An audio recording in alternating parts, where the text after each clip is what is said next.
Glória a Deus, graça e paz a todos, quem está aqui, quem está online, um culto especial, muito especial. Enquanto eu vou falando aqui, vocês vão procurando o texto de hoje que a gente vai partir, que está lá em Levíticos, lá no comecinho da sua Bíblia. O capítulo é o 19, o versículo é o 2. 19:2. Eu não sei vocês, mas eu estou sentindo a presença do nosso Senhor aqui desde o início. E nosso irmão maravilhoso aqui, nosso amigo, trouxe esses louvores abençoados. 3 louvores que eu gosto muito, muito, muito, muito mesmo. Esse último, inclusive, eu tenho uma lembrança muito boa dele. Durante os 4 anos que eu passei no IBCamp, fazendo meu curso de teologia, todo último dia de aula do mês tinha um culto lá, que era um encerramento. E depois a prova, né? Final da matéria, né? Já faz o culto, depois já dá a prova. E o pastor Jorge Vale, que é o proprietário do IBCamp, toda vez cantava esse hino. Deve ser o favorito dele também, né? São 4 anos cantando todo mês. Então é uma benção para a honra e glória do Senhor. Culto de ensino, culto maravilhoso. Eu gosto muito de culto de ensino, meus irmãos. Porque culto bom, mas bom mesmo, é aquele que nós somos confrontados. Culto que a gente é alisado. Gente, falar uma coisa, pode ser bonito, pode ser maravilhoso, mas se você é alisado, provavelmente você vai sair igual você entrou. Agora, se você é confrontado, se você sair daqui bravo com o pregador, glória a Deus por isso, porque a palavra te confrontou, e aquilo você vai levar no seu coração e vai gerar mudança na sua vida. Amém? Vamos lá. Levíticos 19:2. Diga o seguinte a toda a comunidade de Israel: sejam santos, porque eu, o Senhor, o Deus de vocês, sou santo. Hoje nós vamos falar sobre santidade. Fica com a Bíblia aí que a gente vai rodar bastante na Bíblia hoje, mas aqui em Levíticos é esse versículo. Santidade não é uma questão de você querer fazer ou não. Santidade não é opcional para nós crentes. Santidade é um mandamento. Deus estava falando aqui através do seu servo Moisés, e ele não estava dizendo assim: olha, se vocês quiserem, vocês podem ser santos. Se vocês quiserem, você pode ser santo hoje, amanhã não, depois da manhã sim, e assim por diante. Não. Muito claro está escrito: sejais santos, porque eu, o Senhor, sou santo. Então não tem conversa fiada, não tem desculpa esfarrapada. Deus está mandando. Deus está mandando. Então é uma necessidade da nossa vida levar uma vida de santidade. Corre lá no final da Bíblia, primeira carta de Pedro. Vamos do começo ao fim já, porque eu gosto de coisa embasada. 1 Pedro 15 e 16, para ser mais exato. Primeira carta de Pedro, lá no finalzinho, capítulo 1, versículo 15 e 16. Olha só como está escrito: mas como é santo aquele que vos chamou, sede vós também santos em todas as vossas maneiras de viver. Presta atenção, não é em algumas, é todas as vossas maneiras de viver. Porquanto está escrito: sede santos, porque eu sou santo. Se faltava um incentivo, tem 2. um no Antigo Testamento e um no Novo Testamento. Presta atenção que Pedro está dizendo aqui, é em toda vossa maneira. É na igreja, é no trabalho, é na rua, é no trânsito, é na internet, é em qualquer lugar que você esteja. Qualquer meio de comunicação que você esteja utilizando, físico ou virtual, porque hoje é muita coisa virtual, sejai santos. Então você vê que ele é um mandamento que está do começo ao fim da Bíblia. Não tem conversa, é do começo ao fim. Da mesma maneira que deve ser a nossa atitude, do começo ao fim, santos. Agora a grande pergunta é, tudo bem, eu entendi que eu tenho que ser santo, mas o que é ser santo? Ser santo, se a gente for pegar a raiz da palavra, se a gente for buscar lá no dicionário o que significa, é ser separado. Como assim separado? Depois na sua casa você lê o capítulo inteiro 19 e o 18 do Levíticos, e Pedro você lê o capítulo inteiro, mas você vai entender o que eles estavam querendo dizer. Deus estava falando assim através de Moisés lá em Levíticos, olha, eu tenho um povo, e esse povo tem que ser diferente do resto que mora em volta. Ou seja, eles têm que ser separados daquele povo, tem que haver diferença daquele povo lá, que causa idolatria, daquele povo que fica adorando outros deuses, daquele povo que cultua morto, daquele povo que faz, não, eles precisam ser diferentes, eles têm que ser separados daquele povo. Então eu vou dar uma terra diferente para eles, um lugar diferente para eles, para que eles possam se separar deste povo. Da mesma maneira, o que Pedro está querendo dizer? Olha só, Moisés está falando com o judeu, os hebreus, lá atrás, 4.000 anos atrás. Aí Pedro vem e está falando para a igreja, olha a igreja, da mesma maneira, versículo 16 lá de 1 Pedro, que está escrito lá no Antigo Testamento, sejais santos porque eu sou santo, aqui na igreja, vocês também têm que ser santos.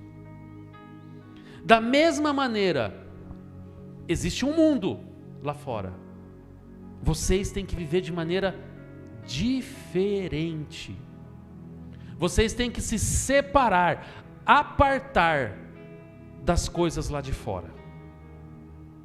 Presta atenção que não é viver numa bolha, você não vai entrar numa bolha e nunca mais vai conversar com ninguém lá fora, nunca mais vai num supermercado, nunca mais, não é isso.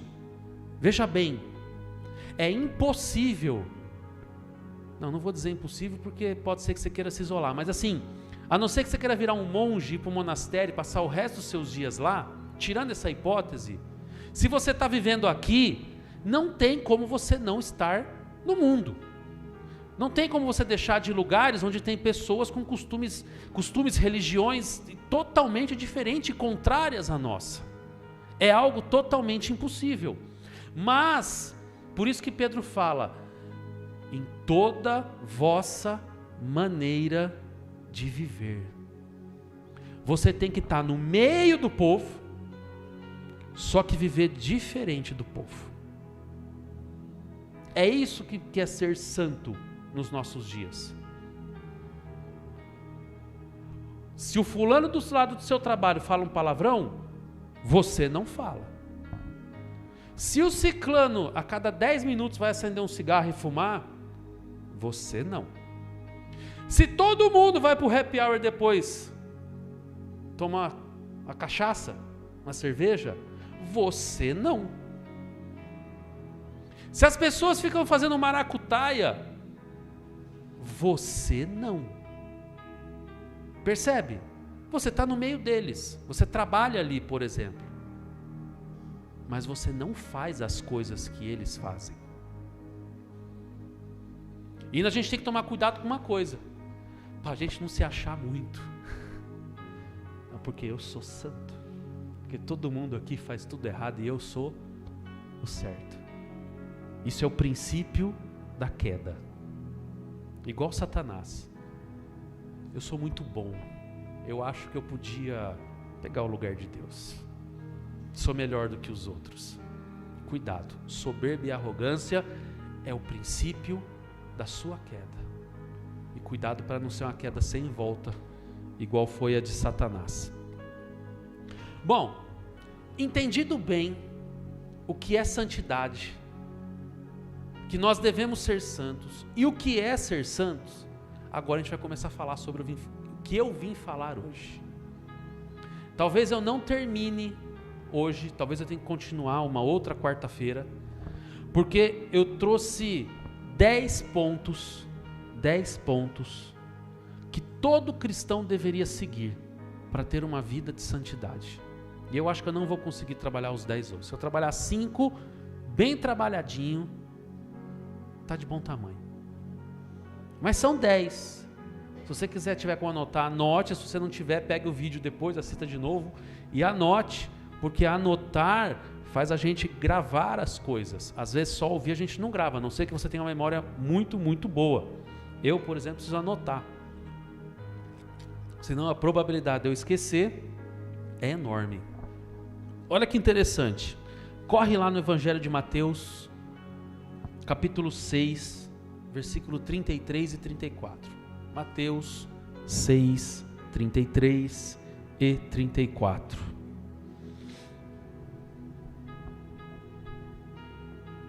Vai achando, vai dando um amém. Aqui vocês vão ficar bom de Bíblia. Não vai precisar nem daquelas orelhinhas do lado assim com a abreviação do livro.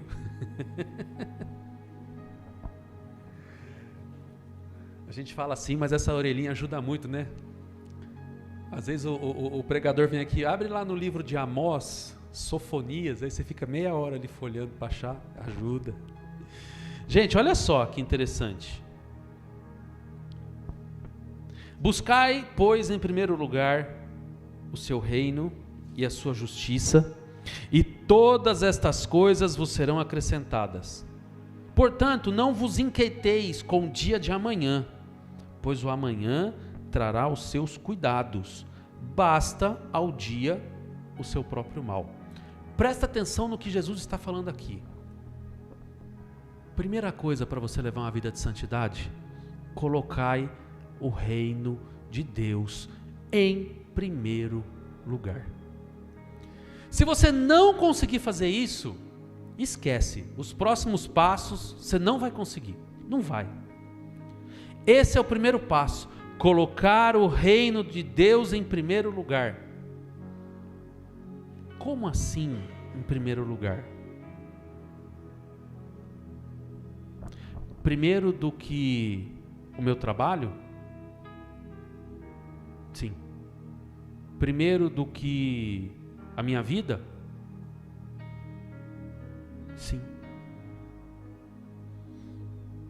Você acha que os discípulos, alguns na iminência de ser crucificados, outros degolados, outros ser jogado num tacho de óleo quente, quem vocês acham que ele colocou em primeiro lugar na vida deles? O reino ou o bem-estar deles? Quando Jesus estava ali na frente de Pilatos,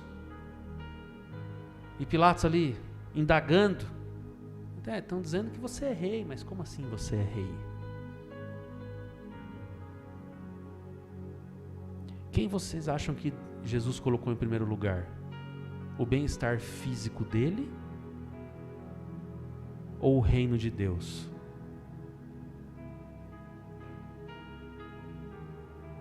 O reino de Deus engloba Deus, porque o reino é dele. Então esse deve ser o primeiro lugar da nossa vida. Não existe outro concorrente. Não existe o 1.1, o 1.2, o 1.3, não. Primeiro. Aí depois vem segundo, terceiro, quarto. Nada pode ocupar. Como é que chama, gente, aquele negócio quando você faz uma corrida, uma maratona e tem lá o primeiro, o segundo, o terceiro lugar? Pódio. No pódio não cabe 2 no primeiro lugar. É um no primeiro, um no segundo e um no terceiro. Então não tem como você dividir o primeiro lugar com ninguém. Só cabe um, que é Deus. Porque todo o resto que você colocar depois de Deus vai ser obra da carne, obra de coisas humanas, obras perecíveis. Você vai colocar provavelmente seu trabalho secular, sua casa, seu carro, suas roupas, pessoas, tudo perecível, tudo que morre, tudo que acaba, tudo que estraga, tudo. E você vai dividir Deus, o mesmo espaço de Deus, com coisas perecíveis? Qual é o sentido disso? Nenhum. Absolutamente nenhum. Então, eu não estou dizendo que é fácil, tá? Eu estou dizendo que esse é o alvo. Eu estou dizendo que esse é o padrão que nós devemos buscar. Ok? O dia que a gente alcançar, capaz de Jesus levar. Porque é uma vida inteira buscando esse alvo. Porque ao longo da nossa vida vai aparecendo coisas importantes. Só que nada pode dividir o espaço de Deus na nossa vida. Nada. Absolutamente nada. Vocês acham que Jesus era apegado à roupa? Dinheiro? Casa? Carruagens? Na época não tinha carro. Carruagens? Cavalos? Luxo? Ele mesmo diz, gente, o Filho de Deus disse assim: eu não tenho nem um travesseiro para encostar a cabeça. Você acha que ele estava preocupado com coisas mundanas? Coisas terrenas? Não, não, de jeito nenhum, de maneira nenhuma. O reino de Deus tem que vir em primeiro lugar. Se você ler o capítulo 6 inteiro aqui de Mateus, quando ele diz assim: buscai em primeiro lugar o seu reino e a sua justiça, e todas estas coisas vos serão acrescentadas. O que são todas essas coisas vos serão acrescentadas? Está nos versículos anteriores, depois você lê, que a gente não tem tempo de ler tudo aqui. É um teto, uma comida e uma roupa para você vestir. Não está escrito aqui casa na praia, suíte presidencial, iate, carro de 400 mil reais, casa em condomínio fechado. Não é isso.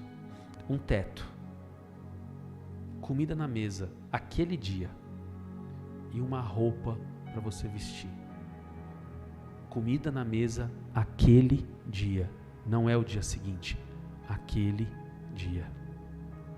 Porque ele continua: portanto não vos inquieteis com o dia de amanhã, pois o amanhã trará os seus cuidados, basta o dia o seu próprio mal. Ele não promete nem que amanhã você vai ter o teto, a comida e a roupa, ele promete que você vai ter hoje. E quando chega amanhã, se ele quiser, ele promete de novo. E depois de amanhã, se ele quiser, ele promete de novo. Não estou falando para a gente largar tudo, viver como nômade por aí, não pensar em trabalhar, não pensar em fazer uma poupança, uma reserva. Não é isso. Não é isso. Entendam, nós podemos fazer planos. A última palavra é do Senhor, mas nós podemos fazer planos. Devemos. Boa administração de recursos financeiros é bíblico. Olha a história de José do Egito. Excelente administrador. Deus era com ele, onde ele botava a mão o negócio andava. Então, boa administração, sim, é bíblico. Mas o que Jesus está querendo dizer aqui é que o nosso coração não deve estar nestas coisas. Porque quando você junta uma quantia de dinheiro, ou um bom guarda-roupa com muitas roupas, ou uma casa muito segura, a probabilidade de você começar a depositar a sua confiança nessas coisas é muito grande. E quando você deposita a sua confiança, que a sua segurança está na sua casa, que pode vir o frio que for, que a minha blusa me esquenta, pode o mundo cair, porque a minha despensa está cheia, você colocou essas 3 coisas no primeiro lugar do pódio, junto com Deus. Estou te falando o padrão que Jesus esperava. Está tudo escrito aqui nesse capítulo 6. É só você ler. É só você ler, entender e meditar. Bíblia não se lê correndo. Bíblia você lê com calma. Leia, medita, pondera, leia mais um pouco, medita, pondera, para você entender ali nas entrelinhas o que realmente o texto está querendo dizer. Então o nosso padrão de vida deve ser esse: colocar o reino de Deus em primeiro lugar. Esse é o ponto 1. Se você não conseguir esse, nem vai para os próximos, fica nesse até você conseguir, depois você pula para o 2. Segundo ponto, corre lá, João 14,15. Evangelho de João 14,15. Está pertinho aí, um pouquinho mais para frente. 14,15. Capítulo 14, versículo 15. Vocês vão entender por que um está entrelaçado no outro. Vocês acharam aí? Dá um amém. Amém? Dá um amém mais forte. Ah, glória a Deus. Se me amais, guardareis os meus mandamentos. Jesus falando, ok? Se vocês me amam, vão guardar os mandamentos que eu peço para vocês. Como é que vocês vão amar Jesus se vocês não conseguem colocar o reino de Deus em primeiro lugar? Não tem jeito, é impossível. Então, o segundo ponto para que você viva uma vida de santidade, uma vida plena com Deus, é amar o Senhor de todo o coração, todo o seu entendimento e com toda a sua força. Jesus, Deus, não nos chamou para ser pessoas aleatórias. O que são pessoas aleatórias? Estamos nós aqui, vamos supor que tem alguém passando aí fora. Uma pessoa que ninguém aqui conheça, ninguém sabe quem é, uma pessoa. Quem é aquela pessoa? Uma pessoa aleatória. Ela existe, ela está ali, ela está andando, ela tem uma casa, ela tem uma vida, ela tem uma família, mas eu não conheço. Então, para mim, é uma pessoa aleatória. Deus não nos chamou para ser pessoas aleatórias no reino de Deus. Deus sabe quem é, Deus está olhando, mas eu nem conheço não, deixa seguir a vida dela. Nós não fomos chamados para isso. Pelo contrário, nós somos chamados para ter intimidade com Deus. Nós somos chamados para ser filhos de Deus. Filhos, não existe filho aleatório. Nós somos chamados, mas não é para ser qualquer filho, não é filho perdido, filho desgarrado, filho de longe, não. É para ser filho próximo. É para ser filho que conversa todo dia.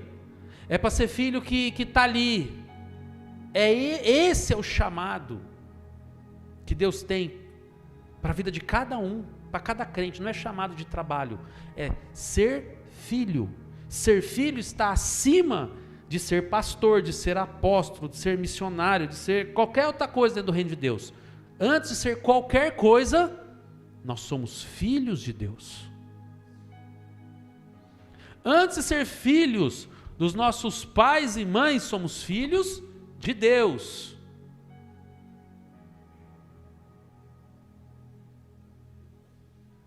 Falar isso aqui no Brasil a gente apanha. Porque os pais e mães brasileiros criam filho para ficar até os 40 anos em casa, embaixo da saia da mãe.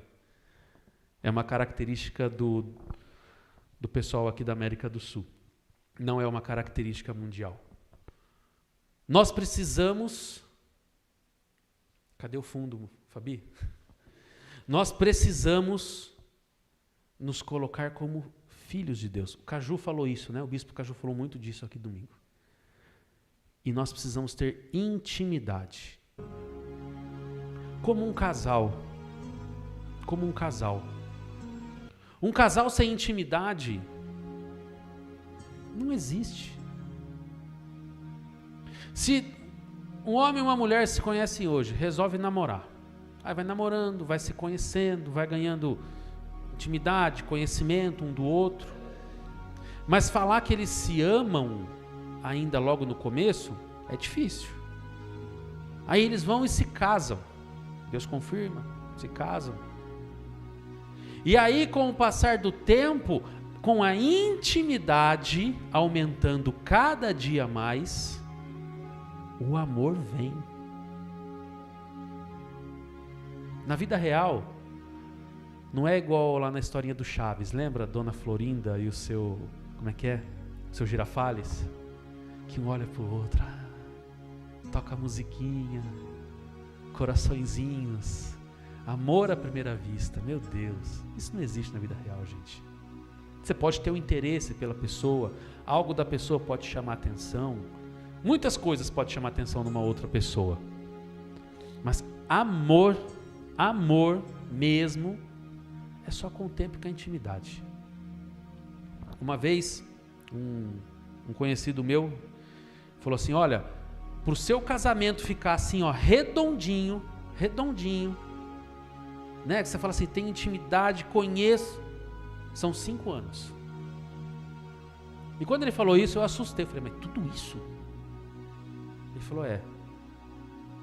E hoje eu tenho que dar a mão palmatória que ele estava certo.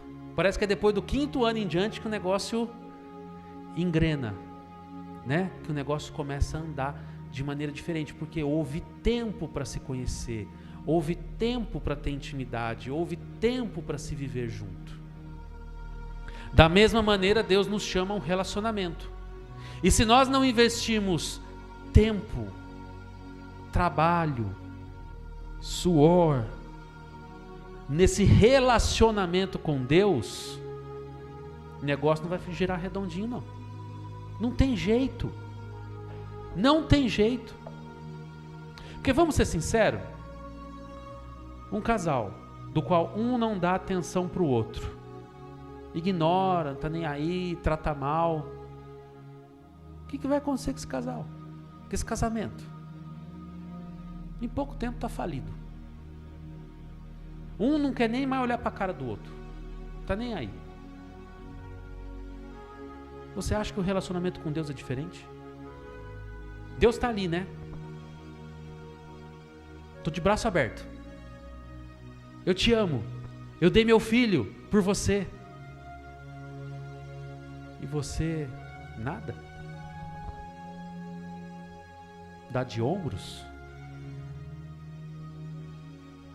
Você acha que esse relacionamento vai para frente? Vai nada, vai afundar. Para você alcançar esse grau de você amar a Deus, amar a Jesus, ao Espírito Santo, você precisa investir tempo nesse relacionamento. E isso é o que Satanás tirou das nossas vidas nesse século. Ele tirou o nosso tempo. Ele armou essa armadilha e ele conseguiu tirar o nosso tempo, porque a maior desculpa que todos nós de maneira geral, falamos está muito corrido, está muito difícil, estou sem tempo. É ou não é? E parece que as coisas estão mesmo. Começa o dia, a hora que você vê já era no almoço, respirou, já anoiteceu, já foi a segunda-feira, de repente já é quarta, dia de culto, piscou sexta-feira, meu Deus, final de semana, mais uma piscadinha, domingo culto, começou segunda de novo. A hora que você vê, já estamos no meio do ano, estamos indo para o mês de junho já. Parece que ontem começou o ano. Parece que foi ontem que começou o ano, já estamos no meio do ano. Segundo semestre dizem que passa mais rápido, piscou, já é Natal de novo. E nós estamos vivendo nessa loucura, sem tempo. Enquanto o tempo é uma das ferramentas, das maiores ferramentas que nós devemos ter para se aproximar de Deus, ter intimidade com Deus e alcançar esse sentimento perante Deus. Por quê? Você viu Jesus falando aqui: se você me ama, siga os meus mandamentos. Se você não segue, logo você não o ama. Simples, claro. Só não vê quem não quer. Primeiro ponto, colocar o reino de Deus em primeiro lugar. Segundo ponto, ame ao Senhor. E para isso, dedique tempo em oração, em jejum e leitura.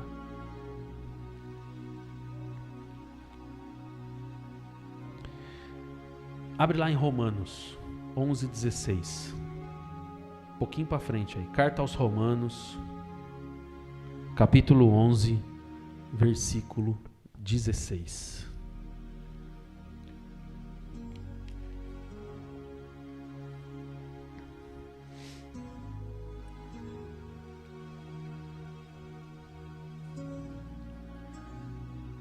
Amém?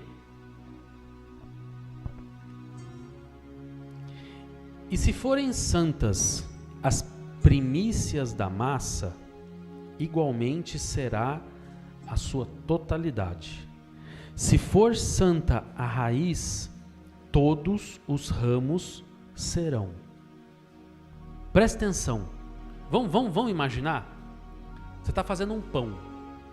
Aí você tira um pedaço daquela massa, molinha, antes de assar. Se aquela massa, ali aquele pedacinho de massa, for consagrado ao Senhor, você tacar ali no meio daquele monte de massa e mexer de novo, toda a massa está consagrada ao Senhor. Se você tem uma florzinha e desde a sementinha você já consagrou o Senhor, o fruto daquela semente está consagrada ao Senhor. É isso que Paulo está querendo dizer aqui. Terceiro ponto para a gente ter uma vida de santidade: dê as suas primícias ao Senhor. Henry, você vai pregar de dízimo? Não. Primícia é muito mais do que dízimo. Primícia é tudo. Eu vou dar um exemplo. Meu. Eu tenho muita dificuldade de orar de manhã. Muita. Eu gosto de orar à noite. De manhã parece que o cérebro demora uma meia hora para pegar no tranco, até engrenar e o negócio começa a ir. Mas à noite eu estou mais acordado, né? E aí eu consigo orar. Mas eu estava estudando isso daqui hoje e eu falei assim: vou ter que mudar. Eu não sei como, meu cérebro vai ter que funcionar de manhã. Porque a primícia do meu dia eu quero dar para Deus. Eu quero poder acordar, não me pergunte como, mas eu vou dar um jeito e Jesus vai me sustentar, em nome de Jesus. De acordar um pouquinho mais cedo, para ver se eu consigo tirar um momento ali de devocional no começo do dia. Vai ser fácil? Não. Vou tentar? Vou. Porque eu quero dar as primícias do meu dia para Deus. Eu estou a tarde inteira aqui matutando como é que eu vou fazer isso, mas eu vou arrumar um jeito. Primícia. Primícia. Abri os olhos. Começou o meu dia. Obrigado, Senhor. Glórias, glórias a Ti, porque eu acordei. Primícia. Então tudo que Deus nos dá, inclusive o dom de viver mais aquele dia, nós deveríamos devolver a primícia, os primeiros momentos, o primeiro fruto, ou o primeiro recurso financeiro que seja, ao Senhor. Agora, se você não ama a Deus, não guarda os mandamentos, e você nem coloca o reino de Deus em primeiro lugar, sabe quando que você vai conseguir dar as primícias ao Senhor? Nunca. É ou não é?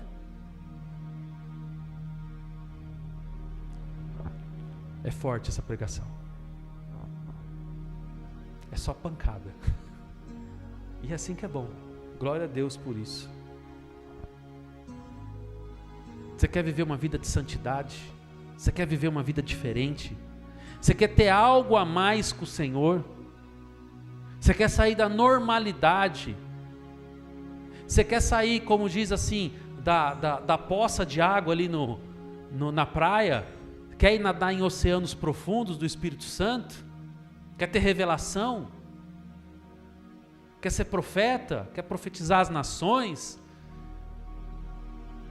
Você precisa levar uma vida santa.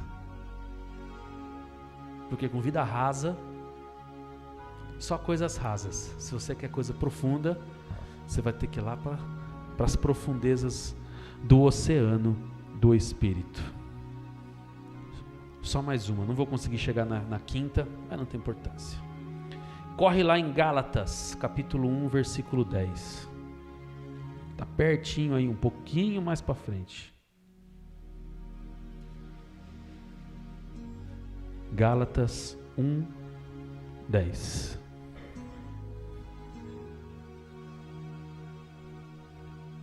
Amém? Fala pro seu irmão do lado aí, você está ficando rápido, hein? Vamos lá. Porventura, procuro eu agora o favor dos homens ou de Deus? Ou procuro agradar a homens? Se agradasse ainda a homens, não seria servo de Deus. Olha o que Paulo está dizendo assim: eu não busco, repitam comigo, eu não busco aprovação do mundo. Amém? Eu não busco aprovação do mundo, nem das pessoas do mundo, muito menos das coisas do mundo. Tô nem aí pro que o mundo acha ou deixa de achar. Tô nem aí se eles me acham pastor bitolado, doido. Tô nem aí o que eles acham de pastor. Tudo bem que tem alguns pastores que não ajudam muito. Queima o filme, fazendo umas coisas por aí. Mas eu não tô nem aí pro que eles acham ou deixam de achar.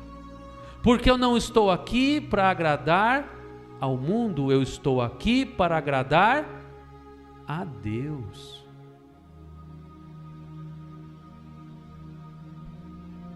Você quer ter uma vida santa? Tudo que você faz, tudo, desde a hora que você acorda, as primícias do seu dia, até o momento que você vai dormir, procure agradar a Deus. Procure agradar a Deus. Se você mora com pessoas dentro da sua casa e você trata bem as pessoas, você está agradando a Deus. Porque Deus diz que é bom, que as pessoas têm que se amar, que as pessoas têm que ter relacionamento, que as pessoas têm que ter convívio.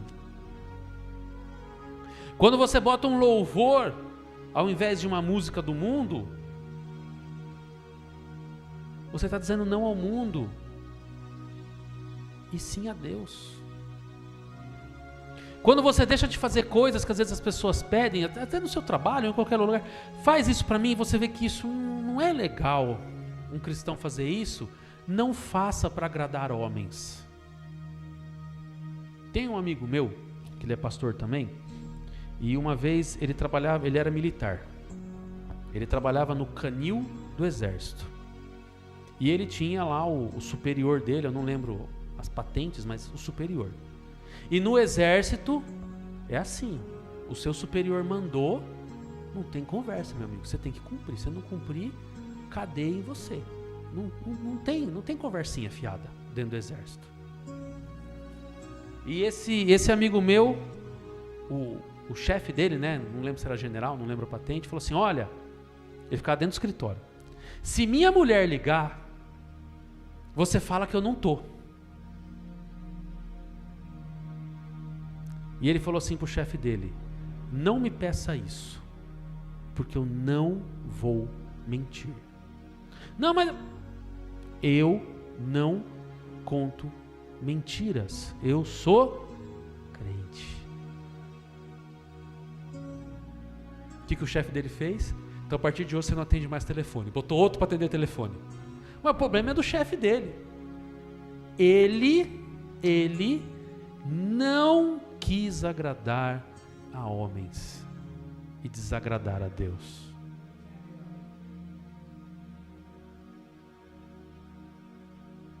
Eu vou até aqui. Então a gente vai se estender. Presta atenção. Você quer viver uma vida com Deus como os grandes homens de Deus?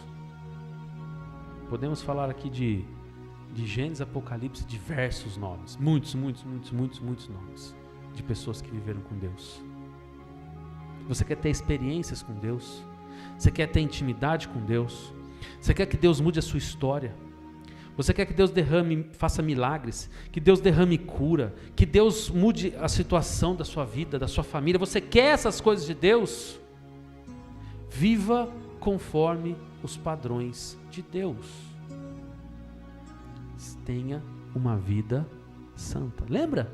Sejais santos, porque eu sou santo. Coloque o reino de Deus em primeiro lugar. Ame a Deus sobre todas as coisas. Todas as coisas. Dê o seu melhor. Dê as primícias ao Senhor. E não busque a aprovação do mundo. Faça as coisas para agradar a Deus. Amém? Posso ouvir